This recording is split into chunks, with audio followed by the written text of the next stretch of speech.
In front of me is Motorola S50 Neo, and today I would like to show you how you can add a password to Google Passwords Manager. Begin by launching Settings and scrolling down to access passwords and accounts. Then hit this gear next to Google under Password Passkeys and Data Services.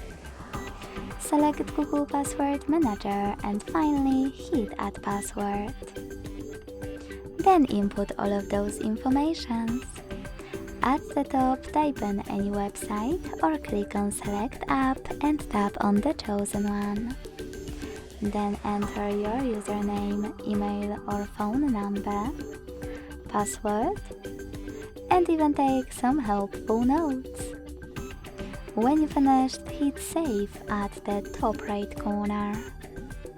As you can see, after that my password was successfully added. Thanks so much for watching. If you enjoyed this video, leave a like, comment and subscribe. Bye!